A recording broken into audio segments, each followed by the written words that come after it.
Grabe, tingnan nyo naman mga kainday, oh. Isang tao pa lang yan. Sinong hindi mapapayak sa ginagawa nila? Yawa, talaga, nakakagigil. Oh, isang tao lang yan. Diyos ko, mga kainday. Ito pa, oh. Kainaman, sobrang pananamantala ng mga haragan. Nakakagigil. Diyos ko po, tingnan nyo. Another tao na naman yan. Sinong hindi mapapayak sa ginagawa nila? Diyos ko, Ginoo ko. Diyos ko, nakakamatay. Init. Ubus pa. Ilang buwan pa, Diyos ko po, Rode. Makakamatay.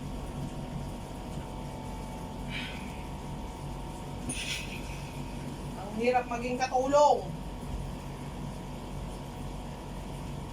Akala nyo lang, napakadaling kitain ng pera dito sa abroad. Kung alam nyo lang. Halos kami bago kitain sa Dami kong pawis na labas. pawis mo, Diyos ko. Pag hindi pa nagustuhan ng plancha mo, babalik pa. Ginoo ko. Diyos ko. Alam nyo lang, ang hirap na dinadala sa aming mga katulong dito. Tapos sila maghihi. Hindi ganun kadali kitain ng pera. Maghihi. Madali lang sa kanila. Ang bilis lang hingin.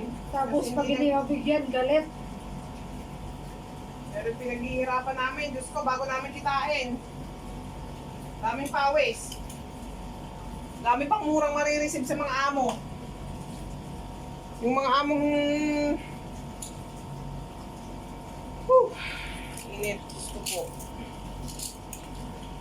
Mga karimarim.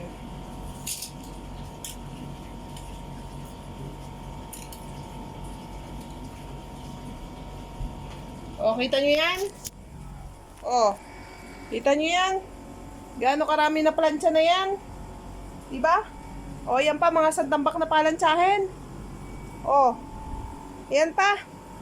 Palantsahin pa more. Tapos ayan pa, palantsahin pa more. Eto, labahin pa. May nakasalang pa sa washing machine. O, saan pa, gaano kadali ang aming buhay dito? Kala ninyo, pinupulot yung pera. Hindi namin pinupulot ang pera. Pinaghihirapan. Halos dugot pawis namin ang nakalaan dyan. Tapos pagka hindi mga napagbigyan, masasama ang mga loob. Akala pinagdadamutan.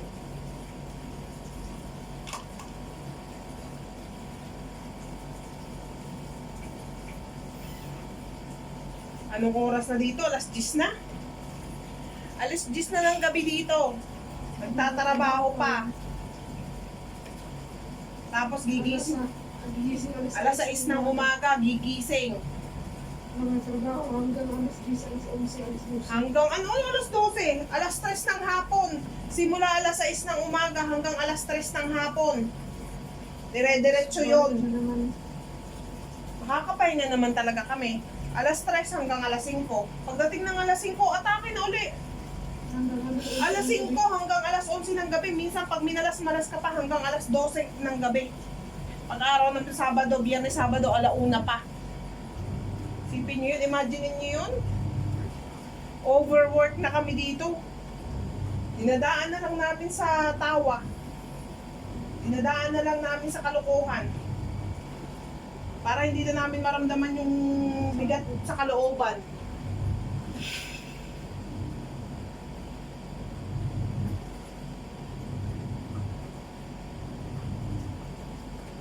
Tapos pag mga hindi na pagbigyan, masasama ang loob. Akala pinagdadamutan. Kung alam nyo lang, kayong pumwesto sa pwesto namin.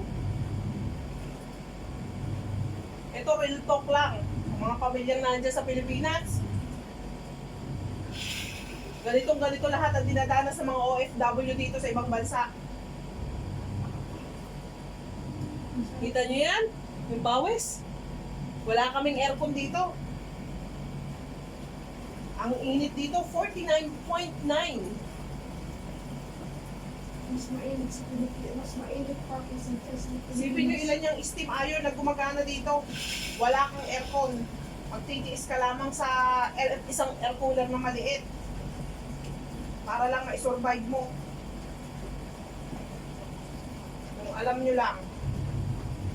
Sobrang hirap ng dinadanas namin dito. Pero tinitiis namin para sa aming mga pamilya. Tinitiis namin para pagdating ng katapusan, meron kaming maipadala. Sana lang ma-realize ninyo kung gaano kahirap kitain ang pera para kayo ma-realize nyo kung paano ninyo gagastusin sa tama ang pera. Hindi yung basta na lang ninyo pagdadating ng pera, inom doon, inom dito, gastos doon, gastos dito. 1 week pa lang, wala na kayong pera, ubos na. Ganun lang kabilis ginastos. Yung isang buwan namin pinaghirapan, isang linggo lang, nawawash out na parang bulak. Kung tutuusin naman, mapapagkasya eh. Kaya lang talagang hindi pinagkakasya.